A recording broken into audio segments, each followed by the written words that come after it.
여러분 안녕하세요. 하나의 이야기로 느리게 읽는 구약 81번째 시간을 시작하겠습니다. 거짓된 종교성에서 일상의 정의로라는 제목으로 미가 5장 6장을 함께 살피면서 오늘은 소예언서 중에 미가라는 책을 한번 정리해 보도록 하겠습니다.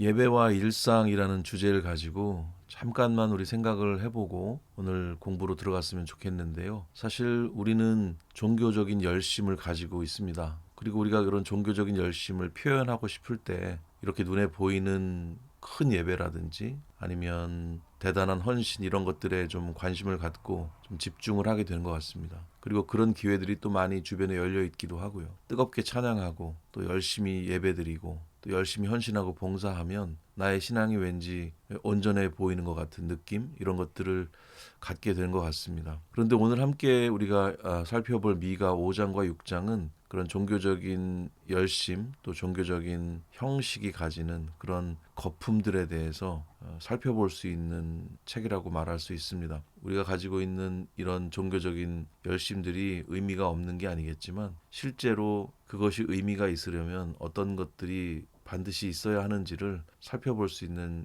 그런 책이기 때문에 우리가 함께 읽고 생각해 볼 필요가 있겠어요. 종교적 의례, 종교적 열심 뒤에 숨겨진 그 삶의 불의를 드러내 보여주고 하나님의 말씀이 요구하는 참된 가치를 우리 일상 속에서 어떻게 살아내야 하는지 생각해 볼 수 있는 그런 책이 될 거라고 생각합니다. 먼저 미가서의 전체 구조와 의미를 살펴볼 필요가 있겠습니다. 미가서는 7장으로 구성된 책인데요. 전체적인 구조는 심판의 고발 그리고 구원의 약속이 세 번에 걸쳐서 교차 반복되고 있는 그런 독특한 삼중 구조를 가지고 있습니다. 일반적으로 예언서는 심판의 고발, 구원의 약속이 반드시 나타나 있어요. 그것이 대부분 크게 한 패턴으로 구성되어 있는 경우가 많지만 미가에서는 이 사이클로 세 사이클이 반복이 된다 이렇게 얘기할 수 있겠습니다. 첫 번째 사이클은 1장과 2장입니다. 첫 번째 심판의 내용은 사마리아와 예루살렘의 우상 숭배와 탐욕에 대해서 다루어지고 또 땅에 대한 이야기, 부동산, 투기, 고발의 내용이 여기 나오고 있고요. 또 구원의 내용은 포로된 남은 자들을 모으시고 앞장서서 인도하시는 왕의 이야기가 여기 나오고 있습니다. 두 번째 사이클은 3장에서 5장인데요. 심판의 내용은 통치자들의 착취의 내용, 그리고 거짓 선지자들의 타락의 내용, 또 예루살렘의 멸망이 예언되는 내용이 여기 나오고 있고요. 또 구원의 파트에서는 말일에 회복될 시온산에 대해서 또 베들레헴에 나타나실 참된 목자에 대해서 메시아 예언이 여기 나타나고 있습니다. 그리고 세 번째 사이클은 6장과 7장인데요. 여기 심판의 내용이 나오는데요. 여호와의 법정 소송, 가짜 저울추를 고발하는 내용, 또 참된 삶의 예배를 요구하는 내용이 여기 나옵니다. 그리고 마지막 구원의 내용은 선지자의 중보기도가 나오고요. 죄악을 바다 깊은 곳에 던지시는 하나님의 자비가 여기 등장을 하게 됩니다. 오늘 우리가 읽을 5장과 6장은 2사이클의 마지막 부분 그리고 3사이클의 앞부분이 되겠죠. 그러니까 심판 구원 우리가 이렇게 구성이 되어 있지만 두 번째 사이클의 구원의 이야기를 먼저 읽게 되고 그리고 마지막 사이클에서 심판의 내용까지를 읽게 됩니다. 오늘 우리가 함께 읽게 되는 이 미가를 통해서 우리가 드리고 있는 예배의 그 진정성을 한번 확인할 수 있는 그런 기회가 됐으면 좋겠습니다. 미가의 의미와 주제를 한 번 더 짚어보고 넘어가면 좋을 것 같은데요. 미가서는 종교적 위선에 대해서 고발을 하고 있습니다. 성전의 예배와 일상의 윤리가 일치되어야 한다는 이야기를 하고 있는 거죠. 종교성이 일상의 정의를 대체할 수 없다는 그런 주제로 요약을 해볼 수가 있겠어요. 그리고 사회적이고 구조적인 불의에 대한 엄중한 심판을 이야기하고 있습니다. 권력자들이 법과 제도를 이용해서 조직적으로 가난한 사람들의 생존권을 박탈하는 그 구조적인 폭력을 고발하고 있습니다. 이런 구조적인 폭력은 인간의 그 죄성 안에 포함되어 있는 것 같습니다. 지금 우리 시대에도 이런 일들이 빈번하게 세계 곳곳에서 일어나고 있는 것을 보게 되는데요. 이런 사회적 구조적인 불의에 대해서 엄중하게 심판하시는 하나님의 그 모습을 보면서 우리의 삶의 자리를 돌아볼 수 있어야 하겠습니다. 그리고 낮고 작은 곳에서 시작되는 대안적인 구원에 대해서 이야기하고 있습니다. 이것이 메시아 사상이라고 말할 수 있겠는데요. 가장 낮은 곳에서부터 공의와 인격적 돌봄으로 세상을 치유하시는 하나님의 반전의 정치를 이야기하고 있습니다. 우리가 일반적으로 생각하는 화려하고 아름답고 힘있는 그런 구원의 모습이 아니고 가장 낮은 곳에서부터 시작되는 공의와 인격적 돌봄, 사랑이라는 말로 요약해 볼 수 있는 그 방법으로 세상을 회복해 하시고 치유하시는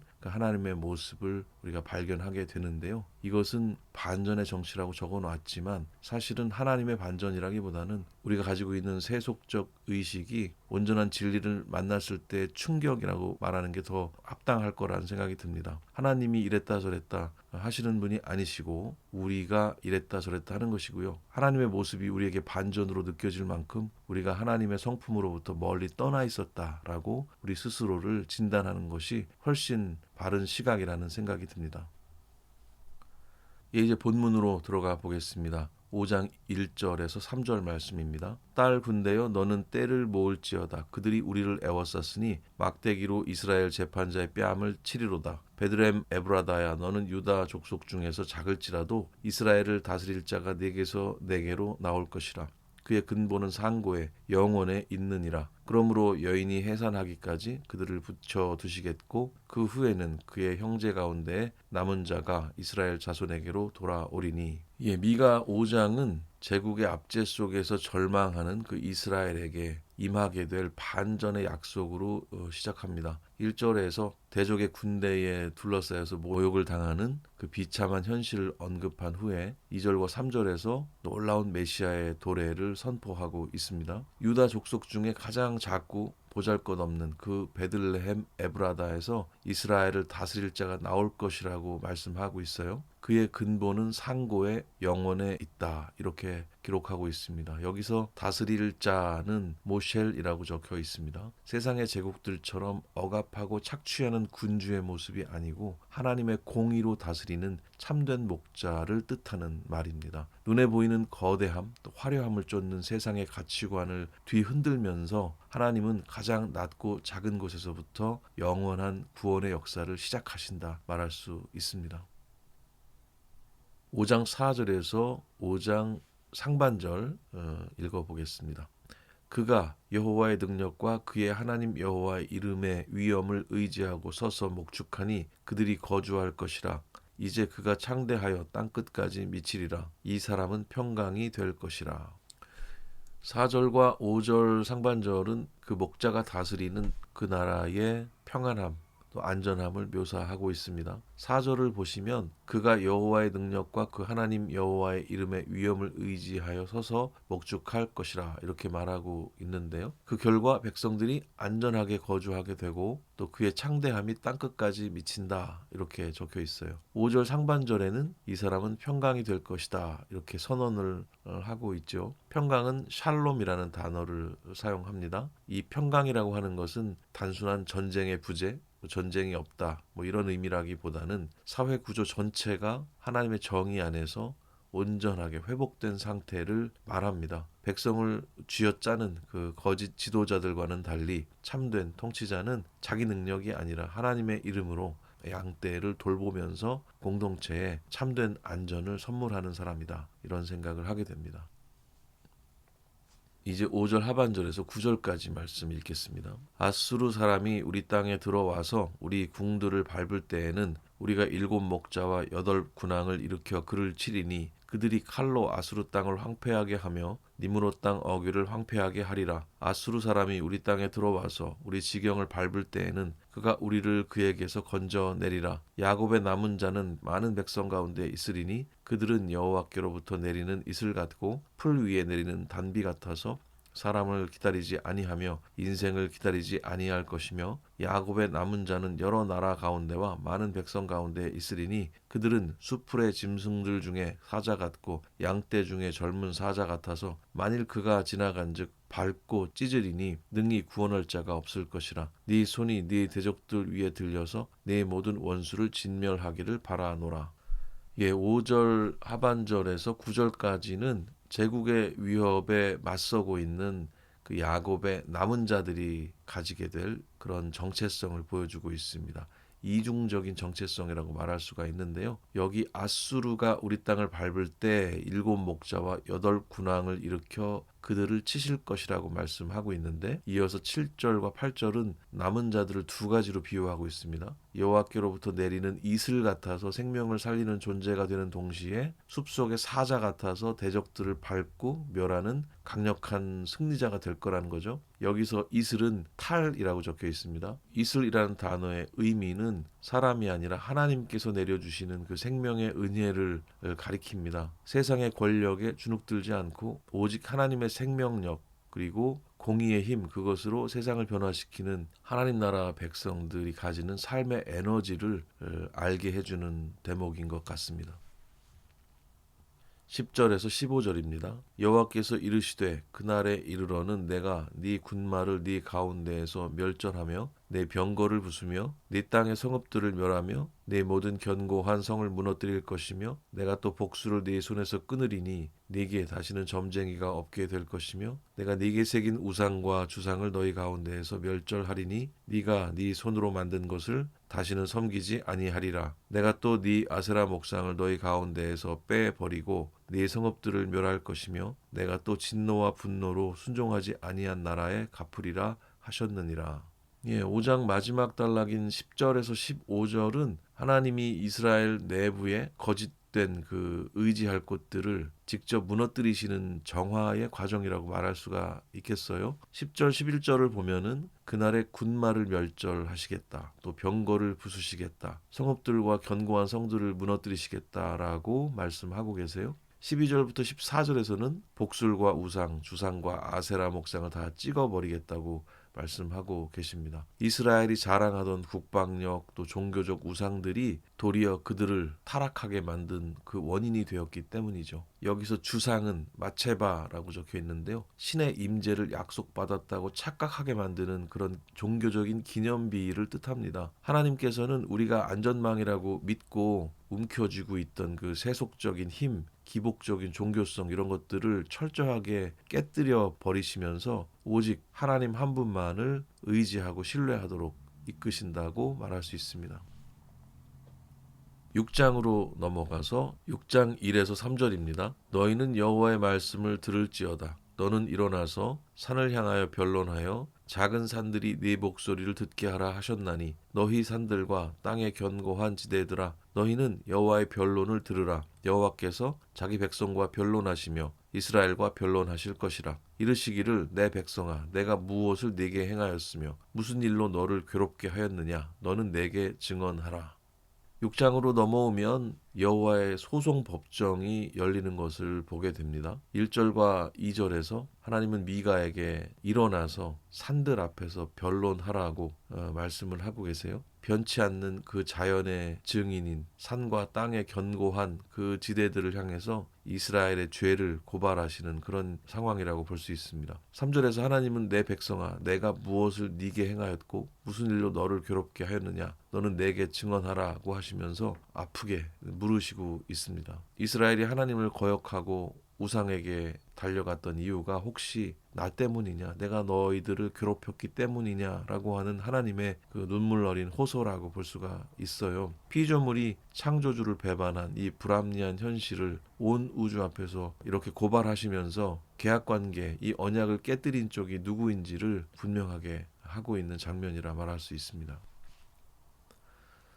4절과 5절입니다. 내가 너를 애굽 땅에서 인도해 내어 종노릇하는 집에서 속량하였고 모세와 아론과 미리암을 내 앞에 보냈느니라. 내 백성아 너는 모압 왕 발락이 꾀한 것과 부올의 아들 발람이 그에게 대답한 것을 기억하며 시딤에서부터 길갈까지의 일을 기억하라. 그리하면 나 여호와가 공의롭게 행한 일을 알리라 하실 것이니라.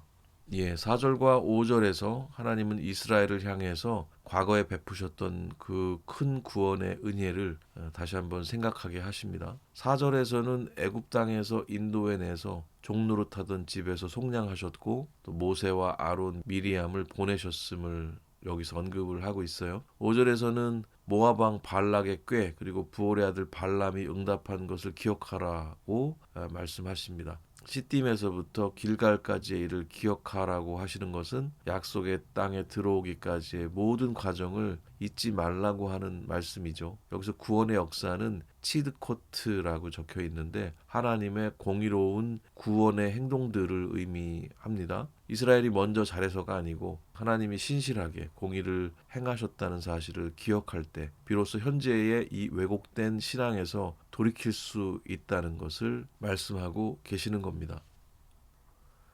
6절과 7절입니다. 내가 무엇을 가지고 여호와 앞에 나아가며 높으신 하나님께 경배할까? 내가 번제물로 1년 된 송아지를 가지고 그 앞에 나아갈까? 여호와께서 천천의 순양이나 만만의 강물 같은 기름을 기뻐하실까? 내 허물을 위하여 내 맏아들을 내 영혼의 죄로 말미암아 내 몸의 열매를 드릴까? 6절과 7절은 하나님의 고발에 대해서 이스라엘 백성들이 반응하고 있는 내용입니다. 이렇게 얘기를 하고 있어요. 내가 무엇을 가지고 여호와 앞에 나아가고 높으신 하나님께 경배할까? 이렇게 묻습니다. 그러면서 1년 된 송아지, 천천의 순양, 만만의 강물 같은 기름을 제안을 해요. 심지어 내 허물을 위해서 내 맏아들을 드려야 하느냐고 묻습니다.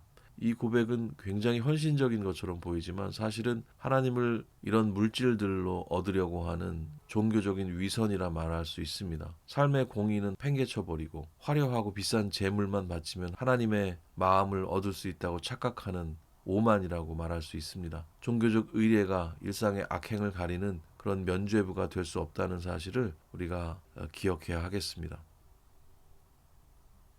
8절 말씀입니다. 사람아 주께서 선한 것이 무엇임을 네게 보이셨나니 여호와께서 네게 구하시는 것은 오직 정의를 행하며 인자를 사랑하며 겸손하게 내 하나님과 함께 행하는 것이 아니냐.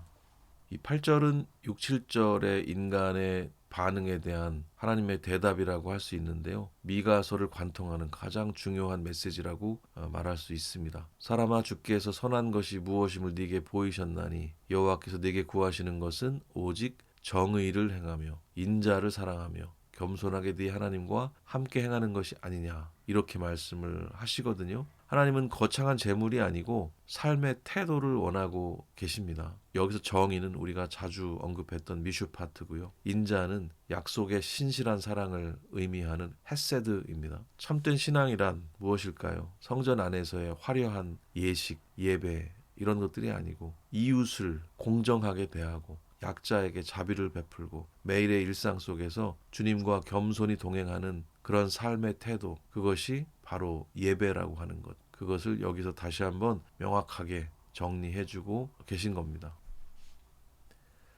9절에서 11절입니다. 여호와께서 성읍을 향하여 외쳐 부르시나니 지혜는 주의 이름을 경외함이니라. 너희는 매가 예비되었나니 그것을 정하시니가 누구인지 들을지니라. 악인의 집에 아직도 불의한 재물이 있느냐? 축소시킨 가증한 에바가 있느냐? 내가 만일 부정한 저울을 썼거나 주머니에 거짓 저울추를 두었으면 깨끗하겠느냐?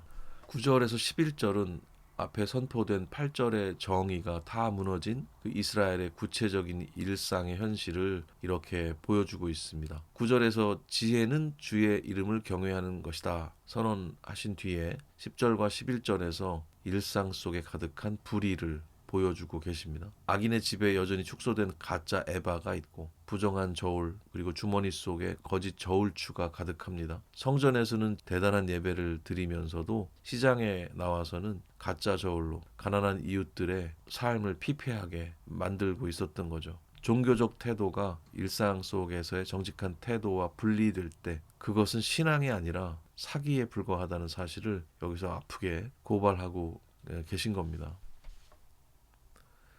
12절 말씀입니다. 그 부자들은 강포가 가득하였고 그 주민들은 거짓을 말하니 그 혀가 입에서 거짓되도다. 12절 한 절만 읽었는데요. 여기서는 불의한 도시의 지배 계층들이 행했던 죄악의 실상을 이렇게 한 문장으로 요약해주고 있습니다. 그 부자들은 포악이 가득했고 그 주민들은 거짓을 말했다. 그 혀가 입속에서 거짓되다 이렇게 말씀하고 계세요. 포악은 하마스라고 말씀드렸었는데요. 권력을 가진 자들이 법과 제도를 이용해서 사회적인 약자들을 합법적으로 약탈하는 이런 것들을 구조적인 폭력이라고 말할 수 있습니다. 그리고 이런 상황들을 정당화하기 위해서 입만 열면 거짓말을 쏟아냅니다. 이런 경제적인 불이익은 반드시 언어의 타락, 또 사회적 폭력으로 이어진다고 하는 굉장히 엄중한 경고라고 말할 수 있고, 우리의 언어와 우리의 일상이 얼마나 쉽게 타락할 수 있는지를 보여주고 있는 본문이라 말할 수 있습니다. 짧은 단 한 절의 구절이지만 이 경고의 소리를 우리가 크게 들어야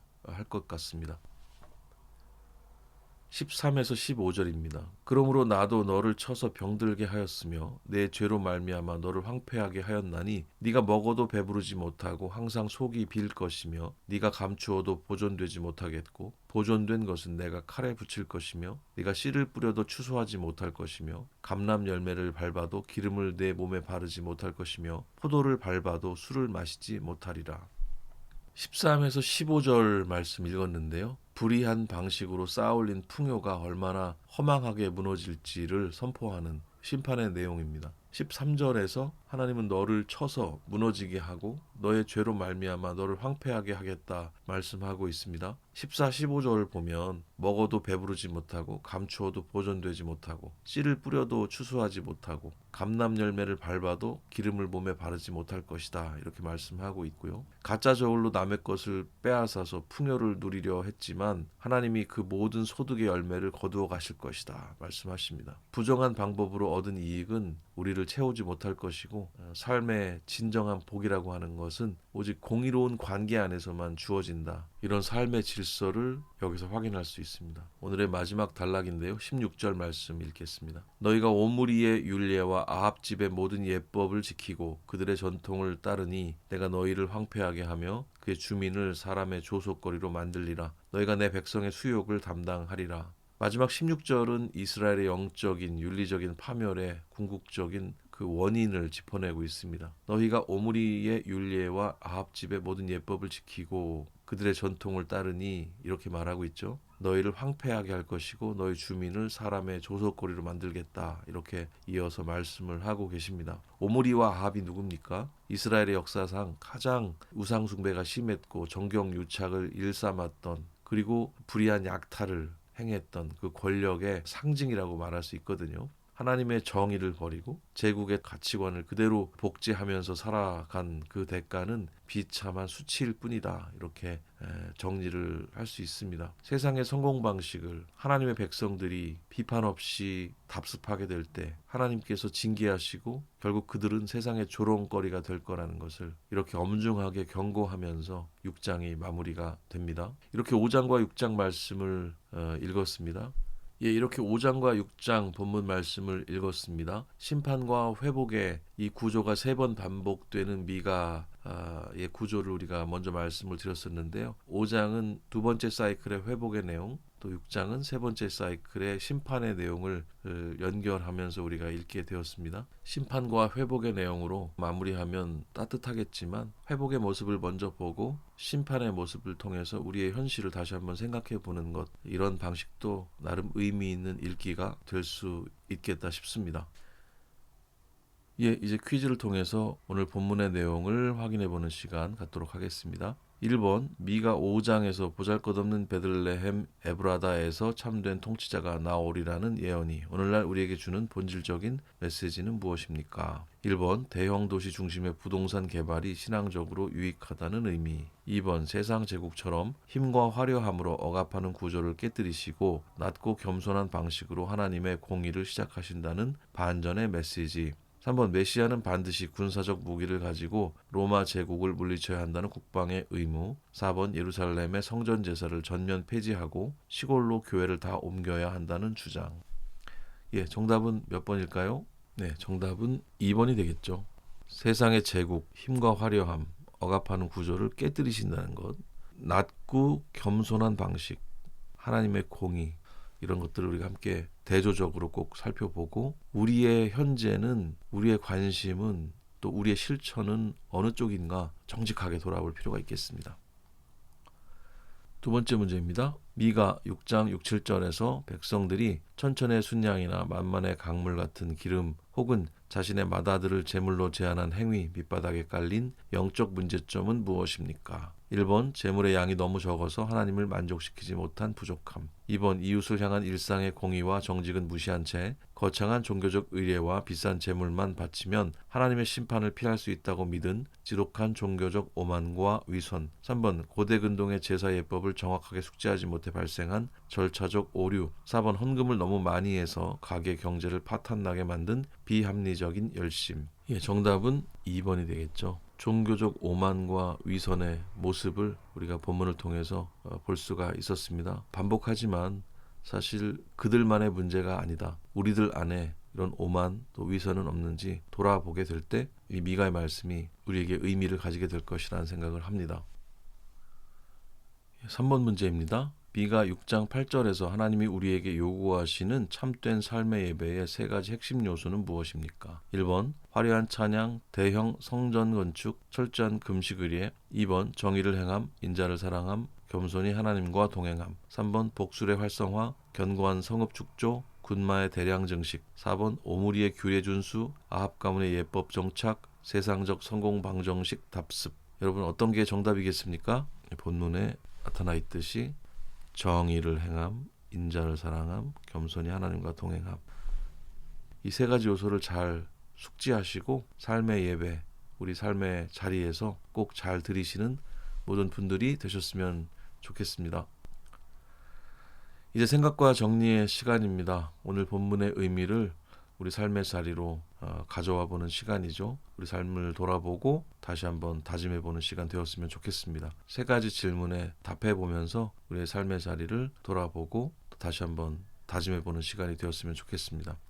첫 번째 질문입니다. 우리의 성전한 예배가 성전 밖 시장터의 가짜 저울을 가리는 도구가 되어 있지는 않습니까? 이 시장터라고 하는 비유에 대해서 우리 삶의 자리로 좀 가져와 보면서 생각을 해봐야 하겠죠. 이스라엘 백성들은 거창한 제물을 바치면서도 일상에서는 가짜 저울추로 가난한 이웃을 속였습니다. 우리 역시 주일의 거룩한 영성이 월요일에 일터와 삶의 현장에서 정직한 거래와 따뜻한 공정함으로 이어져야 합니다. 내 이익을 위해서 타인에게 손해를 입히거나 구조적인 불의를 묵인하면서 살던 그런 삶의 방식을 멈추고 일상의 모든 순간을 정직한 예배로 바꾸어 가기를 제안해 봅니다. 이것이 성경이 말하는 하나님께서 바라시는 참된 예배 모습임을 꼭 기억했으면 좋겠습니다. 두 번째 질문입니다. 주님이 원하시는 정의와 자비가 우리 삶의 관계 속에서 어떻게 구체화되고 있습니까? 이런 질문인데요.